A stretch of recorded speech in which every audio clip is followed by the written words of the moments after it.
everybody for coming here. Obviously, standing room only. Just that says something to you, Robert.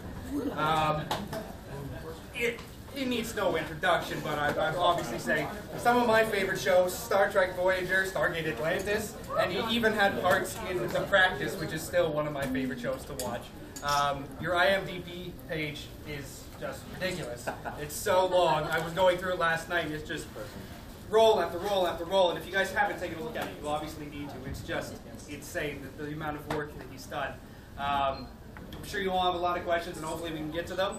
But without any further ado, Robert Picardo, everybody. Thank you. Thank you. Is it better? I think it's better if I stand up, because we have people standing up, and if you can stand up, I can stand up. All right? So I'm going to stand until you tell me to sit down. If I've been bad, you can make me sit in the corner.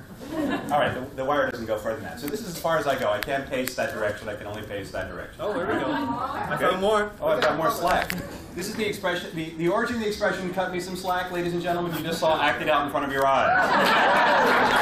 Who says you don't learn anything at Comic-Con? I'm sorry? Who says you don't learn anything at Comic-Con? Exactly. Who says you don't learn anything at a sci-fi convention? We're going to learn all sorts of things. Today we're going to learn the answer to whether or not Jerry Ryan wore a G-string under that outfit. Because you're going to tell me, did you? It was up close and I couldn't say anything.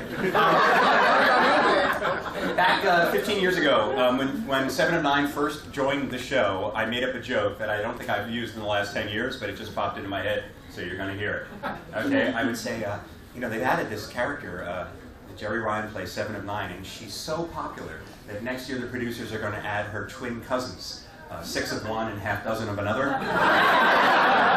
It's a cute joke, isn't that a cute Star Trek joke? I like that. You know, how many Star Trek fans does it take to screw in a light bulb? You know that, right? How many? 4. 1 to screw it in, and 3 to discuss how much better they did it on the original series. You're a very lively crowd. A lively crowd. Anyway, I will answer your question. Look at that cute baby. That baby is so cute. And I pointed, and the baby turned the head and went like this. It's a modest baby, too. So if you have questions, raise your hand. Otherwise, I'll just talk. I'll ask myself questions. Yes, go ahead. Was it actually your voice singing on the show? That's a great question. Was it my voice singing on Voyager? It was about 80 or 85% of the time. I sang, you know, La donna immobile, qual più marmento,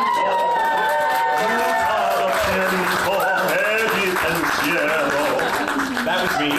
I sang all the other times except in Virtuoso, where the Doctor becomes the singing sensation on the MTV planet.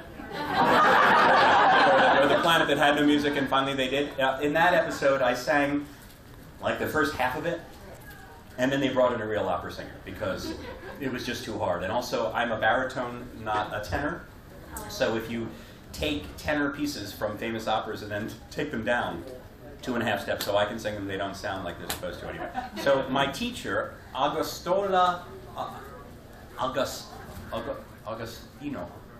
Castagnola, that was his name, Augie to me, who taught me the other stuff. A terrific guy, great singer, great voice. He did in Virtuoso, he sings Rondino al Nido, which is what the Doctor sings at the very end, which is a beautiful Italian. It's not an opera. It's just a popular song. Return of the Sparrow. That's Sotto la gronde la torre antica, una rondine amica, allo sporcel del Mandorgue tornata. Ritorno tutti gli anni, sempre alla stessa data. Monte Amore e Savarca per tornar solo amore. Except it's supposed to be up here. It's supposed to be up, you know, way up there. Thank you. But, so when he sang it, it was really the way it was supposed to be. But thank you very much for guys. If you knew a lot about opera, you know how incredibly bad I really am. Thank you. Thank you very much. I was raised on opera, Doc. Oh, really? All right. So I do good. I give good phony. Yes. Phony. You're a doctor. All right. Next question. Another question. And how is it that I'm so much better looking in person than I am on TV? Thank you for asking. Actually, no one asked that question. I asked that question. Yes. Yes, sir. Can you tell us about Renegades? Renegades. Star Trek Renegades is going to be an online movie. The hope is it's being treated like a pilot for an online Star Trek series. Now, how can we do that when CBS and Paramount own the rights to Star Trek? What a great question. The reason is you can make something and not benefit from it financially. You can't charge anything for it.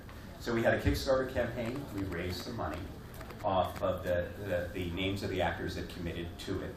And you're allowed to make something that violates Paramount's copyright as long as you don't benefit from it financially. So it will be given up free online somehow. Now, the dream is that if CBS goes, this is not bad, that they will give us permission to do an online series, and then then there'll be money generated from, you know, what do you call it? Either it'll be charged for, as long as CBS says, here's how much we want, and you'll get to keep this much. Or it'll just be an ad-supported platform where you still watch the shows for free, but you're annoyed every 10 seconds with an ad. Which is the way the internet is, right? It's like, you know, when you use Twitter or anything now, you just get annoyed to death where they try to make money from your free thing that you have. But you got like a budget, right? A budget. We have a budget. We're shooting. The show is shooting 2 days already. I originally had a much larger part, I'll tell you honestly. I love to work on stage, and I got cast. After I originally agreed to do Renegades, we were supposed to shoot it last spring, and they needed a bigger budget, so they did a second Kickstarter campaign. So I had committed to shoot it in whatever that was, April or something.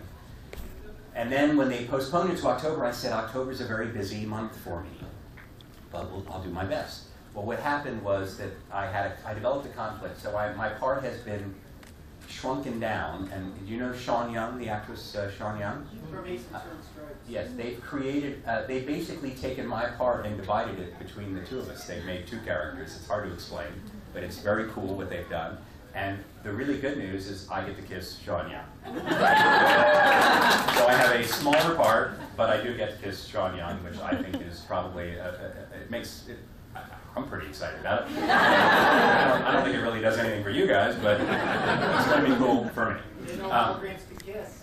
Say again? They know holograms can kiss, Doctor. Holograms they actually kiss better than anybody else. And I say that because I know, and you don't have to believe me, but frankly you probably won't find out, because if you do find out, then that would mean something terribly inappropriate happened. Sounds like a bad scene out of Avatar. Sounds like a bad scene out of Avatar. I'm going to give this guy a mic because he's my new co-host. All right, do you have another question? I did answer Renegades. Oh, let me just finish. Renegades is basically a rogue Star Trek. It's like all of the characters have kind of, you know how Tom Paris had a bad rap in the beginning of Voyager and he kind of had to redeem himself? Well, this is the theme of redemption, of something having gone wrong for each of these characters. They've each either been accused of something they didn't do, or they were involved in something that went wrong, but they all have kind of a chip on their shoulders. And they're all banded together, so they do these things that Starfleet needs them to do, that is aware of, but they kind of do it in their own unorthodox way. So it's sort of a kind of a Black Ops kind of version of Star Trek. It's a very cool. Directed? Sorry? No prime directed? I'm not at liberty to answer.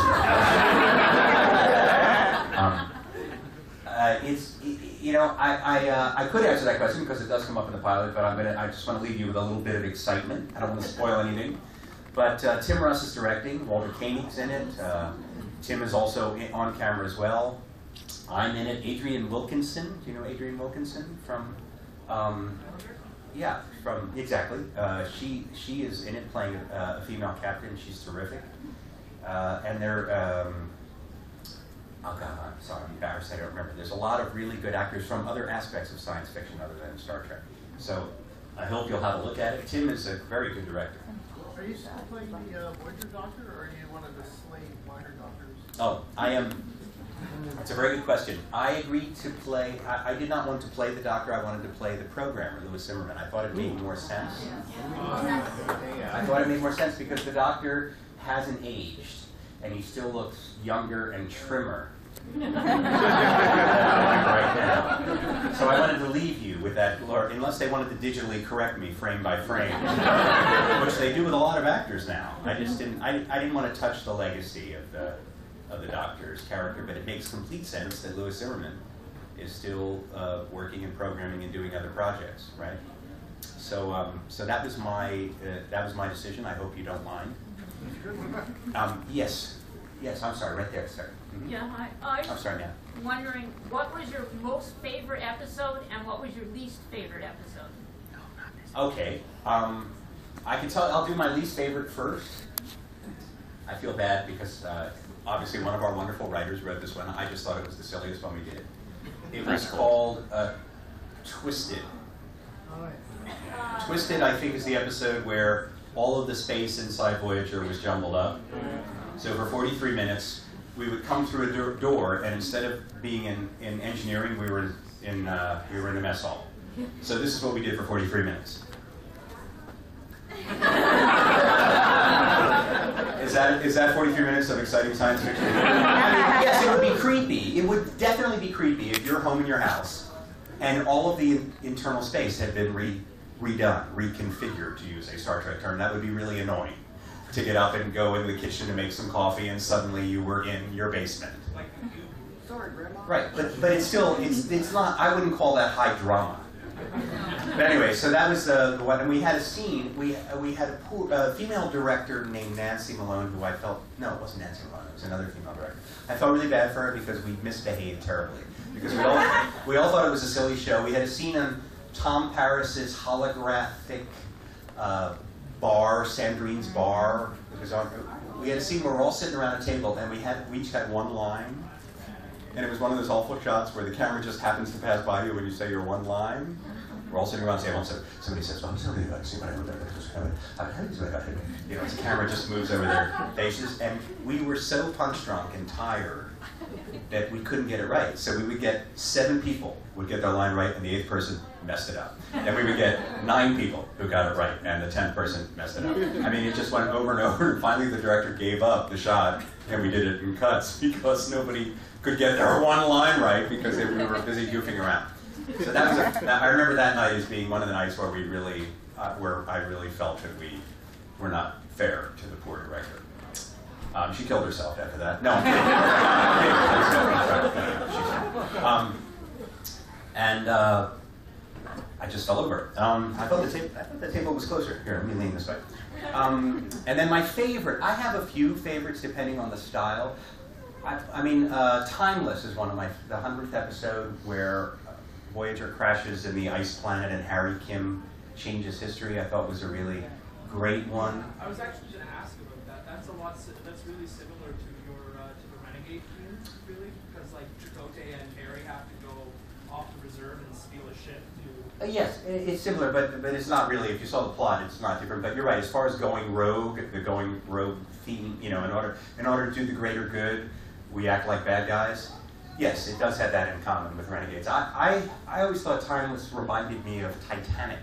You know, because when you watch the movie Titanic, you just keep wishing that you could just change it and go back and not have the iceberg there or not have, you know.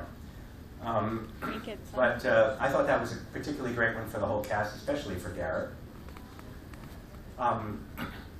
As far as Doctor-centric episodes, dramatically I love one called Latent Image, where the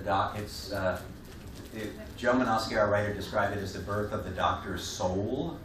It was a Sophie's Choice situation where the Doctor had to choose between saving a young female ensign and Harry Kim, and because he knows Harry Kim better, he saves Harry Kim's life. It's one of those, I can't save them both, I had to make a choice. And then he can't reconcile his feelings of guilt at having let his personal emotion influence his decision. And in fact, by saving his friend, he could not do no harm to the other. It obligated him to let her go in saving one. So that conflict within his program that he had violated in strictest terms, he violated the Hippocratic Oath, which is sort of the doctor's prime directive, right? Led him to have kind of a nervous breakdown, or an emotional breakdown. It was the conflict in his program led him to keep thinking circularly around his decision and reliving the moment of decision over and over again. And he can't do anything anymore, so they have to sort of shut him down and reboot him. Do you remember that?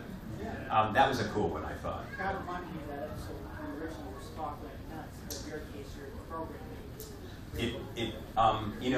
Nothing. Star Trek invented recycling. Really, it did. Long before we were picking up aluminum cans, Star Trek was reusing plot lines. I think that is a very good dramatic episode. Then I have my favorite romantic episode is Someone to Watch Over Me, where the sort of My Fair Lady episode where the doctor is teaching Seven how to behave on a date. I love that one. That's great. And then I think my favorite sort of out-and-out comic one is Tinker, Tenor, Doctor, Spy, which begins with the doctor singing La Donna Mobile, the one where the doctor is trying to have a fantasy life. He tries to program himself to have daydreams, and then he can't tell the difference between his daydreams and his real life. ECH.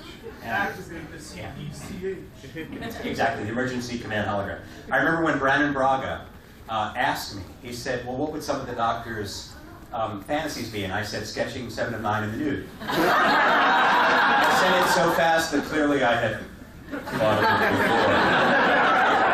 before. So, of course, they put it in the show. I should have said something else. I should have said, well, never mind what I should have said. There are children in the room! Anyway, yes. Well, I already asked you, so I have to come back to you. Who haven't I asked? Did I ask you a question? Oh, not yet. All right. Yes, sir.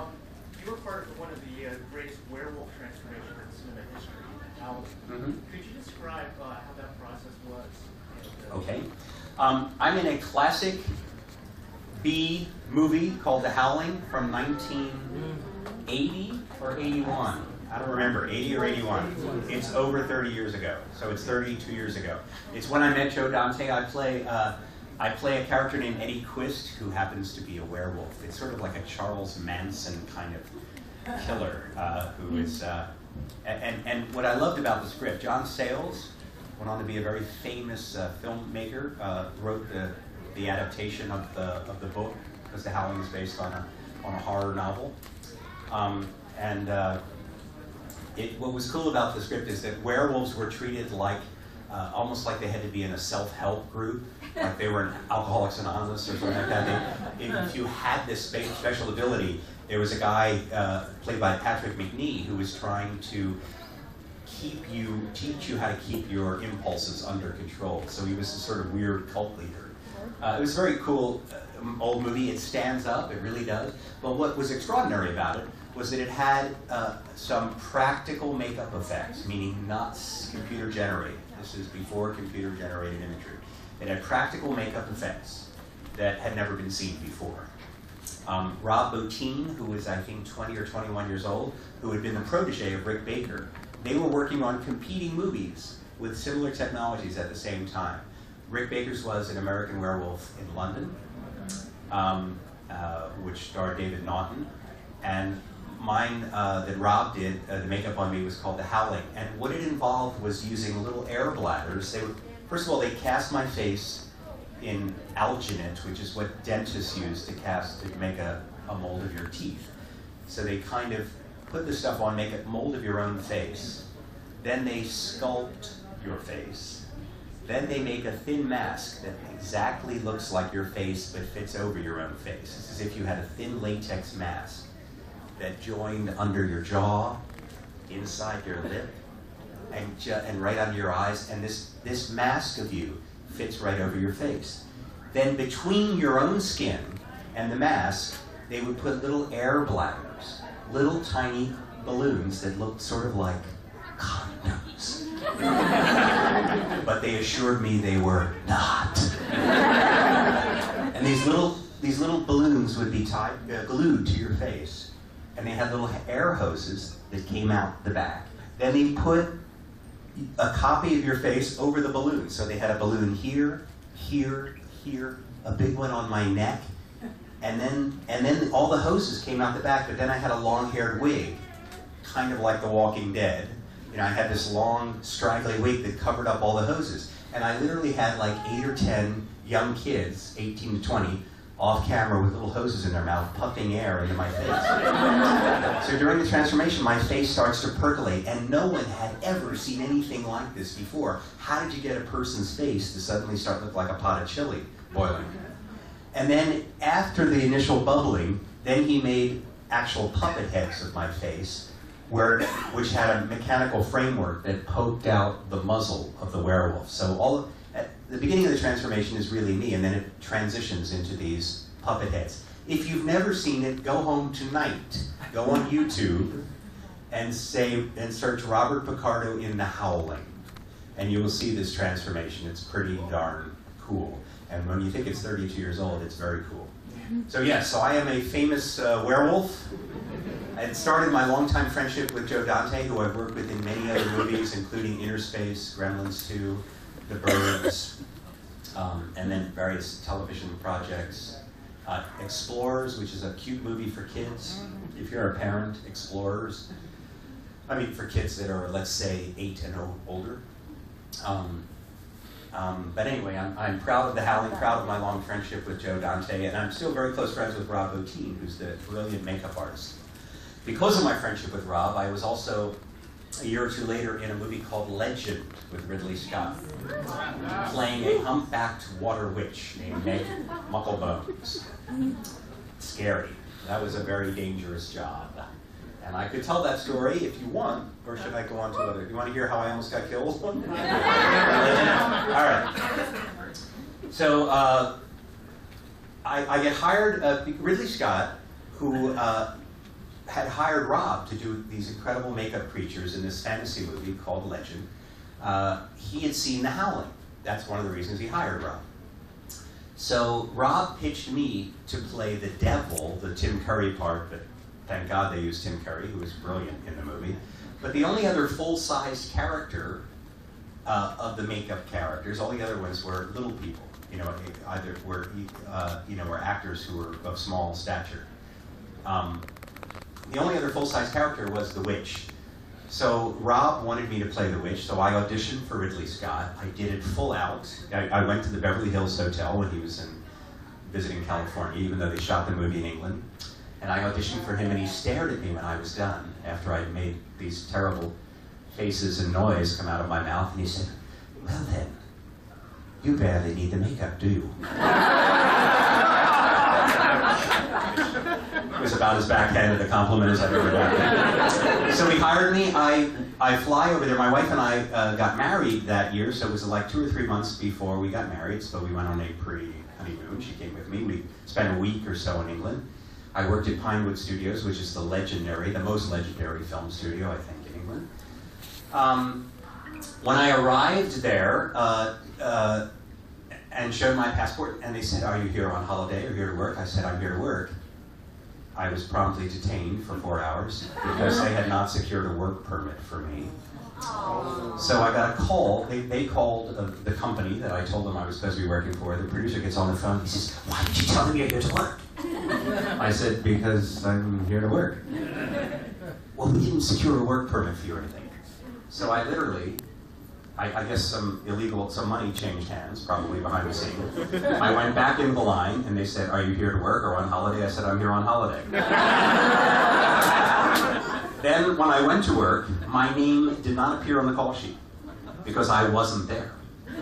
The part of Meg Mucklebones was very coincidentally played by an actress named Meg Mucklebones. Literally, the call sheet. It said Tom Cruise playing whatever his character's name was, Mia Sarah, then it said Meg Mucklebones in the role of Meg Mucklebones. Okay, so I'm wearing this 6.5-hour rubber makeup that goes down to about my knees. And it takes 6.5 hours to get in it. The creature lives in the water. So we're on this giant set that's been built, a huge, the biggest sound stage they have. There's a steel floor with 3 feet of water. But because I come up out of the water, I was on a trap door that was about this big. You see how wide this table is? Imagine this was a square table. So if this were the dimensions. I'm standing on this little trap door.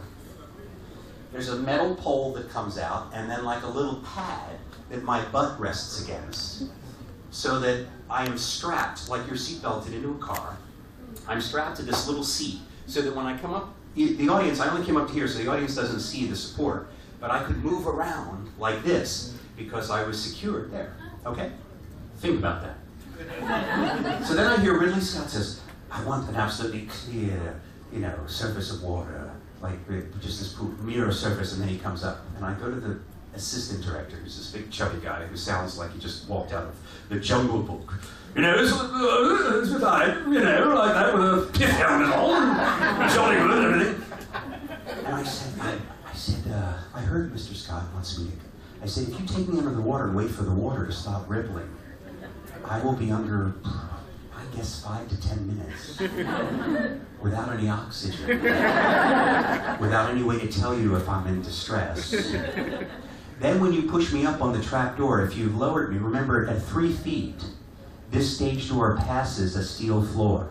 So when you push me up, if my body recoils and I extend over this 3-foot square area, you will shear my arm off between the steel plates, or if I go back, you'll decapitate me. And this is what he said. Yes, I suppose you're right. Well, we better rehearse this then. And I started thinking, I'm not even here. My name's on the call sheet. They could kill me and bury me behind stage 17. I'm not gonna do this. And I said, I'm sorry. They were so clearly had not figured out how to do this. And they were going to try it on me. And you know what? If I'd done that rehearsal, I may not be here in front of you today. And I thought, remember, this is a year or two after the Twilight Zone accident, which has changed Hollywood, right? When there was the death of Vic Morrow on the set of. So we had all these new safety regulations in the United States that had not quite crossed the water yet. So I didn't do it. I said, I'm sorry, I'm not going to go under the water. So they just did a little bubbler jet in front of me, and I came up, and it was fine. And I lived to tell you this story. Thank you. Now, for years, I protected, for years, I never told that story because I thought it didn't make the studio, I didn't want to make, Universal or Mr. Scott or whatever look bad. But then when I did the behind-the-scenes thing, and I devoted 5 hours of my time to go over and be recorded, to be on the DVD extras, and they said to me, we promise we'll send you 5 free copies of the DVD, and they never sent me one. So now my attitude is, screw them. I can pretty much say whatever I want. Yes? Just out of curiosity, which role did you enjoy doing more, Woolsey or the Holodoc? Which role did I enjoy doing more, the Holodoc or Woolsey? It's not a fair comparison, because Star Trek was 7 years of my life, and I loved it, and it was a very different experience working on both shows. Star Trek is quite formal in the sense that, I don't mean that we don't mess around like crazy and have fun, but it has very strict rules. You don't change a syllable on Star Trek, not a syllable without permission. If you want to fix a line, if you want to change a grammatical mistake, you have to phone it in and ask.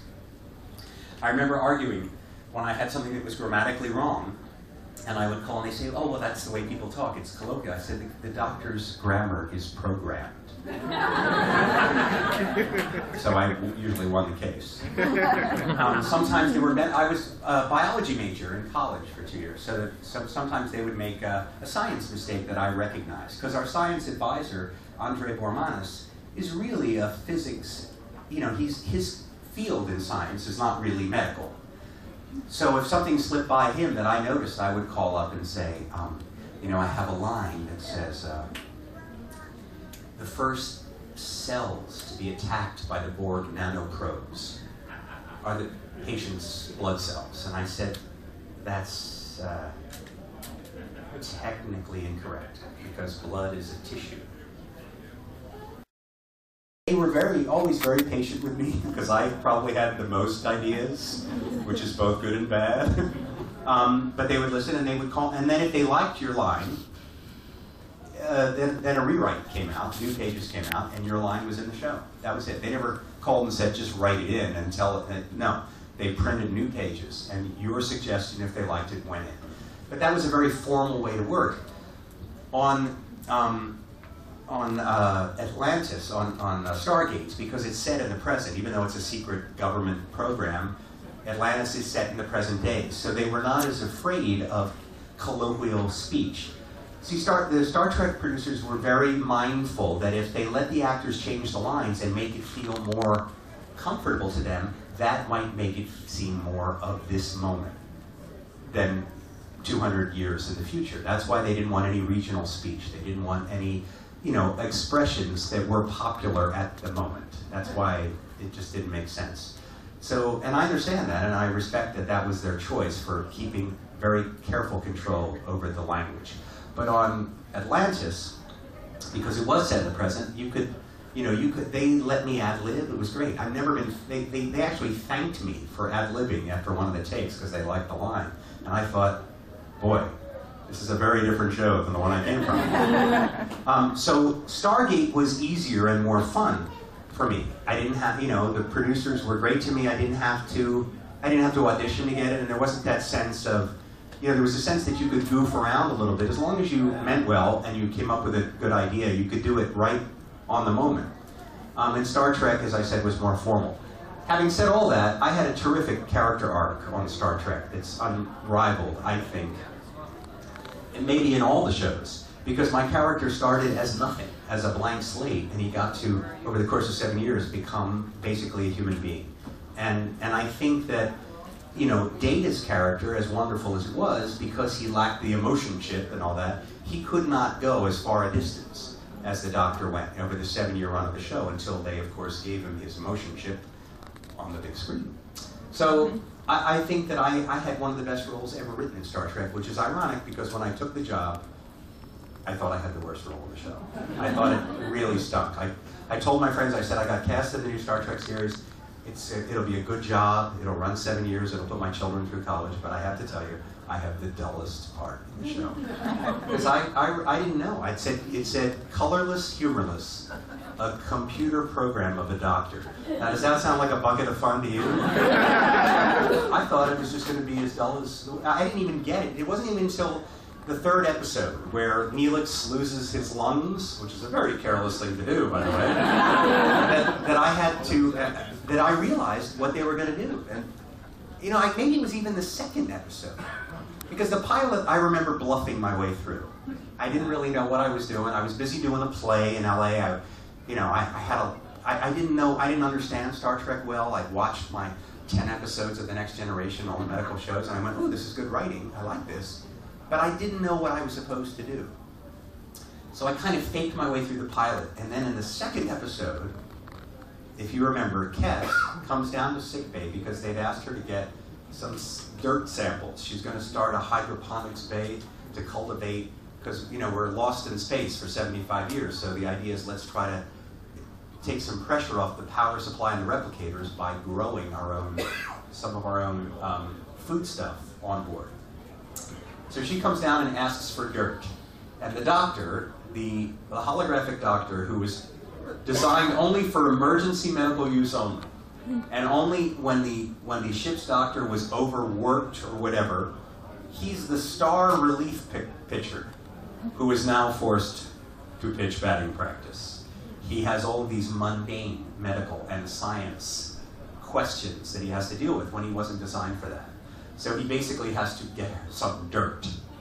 And in complaining about that, in complaining to Kes about what he was meant to be and what he's now being asked to do, the light went on in my head. And I realized why he had the bad attitude, that he was designed to be. He was designed to be, in his own mind, the absolute apotheosis of everything they know of medicine in the 23rd century, right? He knows everything. He's a combination all these medical textbooks and the combined knowledge of 24 Starfleet physicians, including Dr. McCoy. And all of this stuff is programmed in him, so he has this tremendous sense of worth and knowledge and value, and yet everybody can turn him on and off like a light switch. And he was pissed off about that. Sorry about that, kids. He was angry about that. So I suddenly got the idea of what was the attitude and what was supposed to be funny about him. That that his feelings were hurt. And then when the crew aggravated that by treating him like he wasn't even there, like he was a flashlight or a tool of some kind, that really bugged him. So I figured out early on, and I didn't want to copy Data, but I wanted to do a physical thing with him that made him seem not quite human. So I had a very hyperextended posture, and my manner of speech early on was very kind of measured and phony. You know, I had a way of speaking that sounded a little artificial, so that when I became more human, the audience, I think, tracked that transition. So it turned out to be a really terrific role. I was a fool, I didn't get it, but the good news is if I'd been a big Star Trek fan and I understood that I had this potentially great role, I would have been nervous and I never would have gotten the job. So sometimes ignorance works for you. And nobody knows that better than this gentleman. Yes, sir, I'm kidding. Yes, sir, go ahead. Do you find that the Doctor was such a young character that he was able, like, as such a young character, like being just turned on, had such an impact on 7 of 9? I was turned on in front of 7 of 9. That's your question. I will say that the whole character arc that I had with Jerry Ryan came out of a talk I had with our executive producer, Brandon Braga. If you remember the first 3 years, I will get to your answer, by the way. The first 3 years, Kes was the Doctor's confidant. Kes was sort of his emotional mentor, if you remember. You know, the Doctor would learn life lessons from Kes. When he had his first date with the Vidian woman, the hologram of the Vidian woman that he saves when they go to the holodeck, and he has his first kiss, and he talks about any developing interests outside of his program, he would always share with Kes.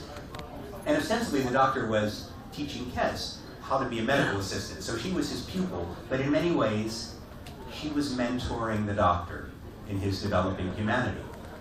So I went to Brandon and I said, now that Jennifer is leaving the show, Kes is leaving, I said, I'm afraid the Doctor will go back to being just a joke again.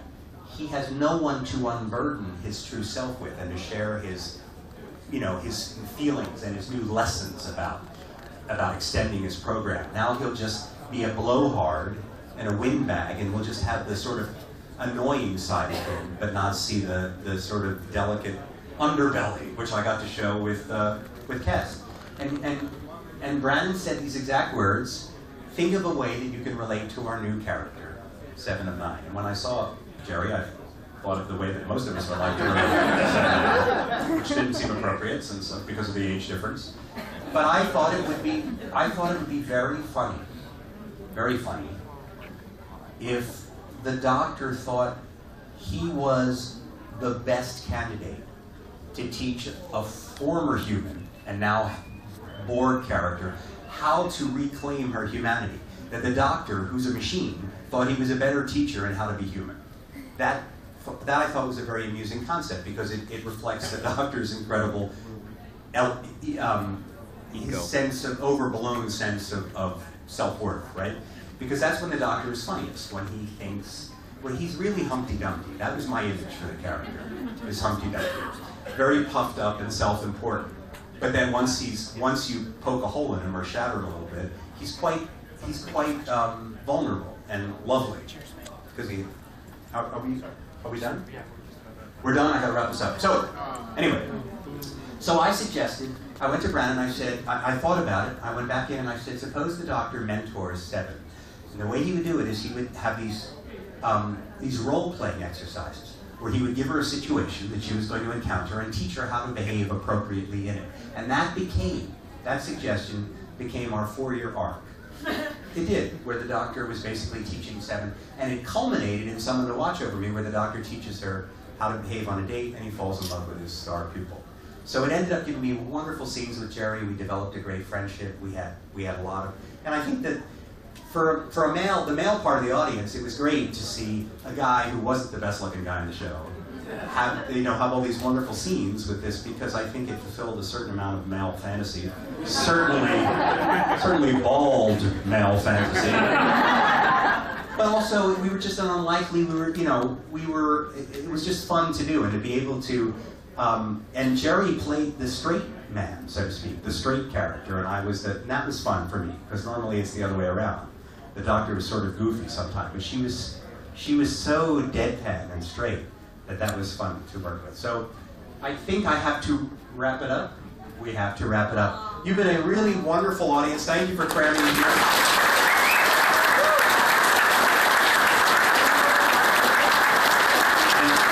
Thank you. And whatever you do, don't tell the fire marshal how many people we had in this room. Give one more round of applause to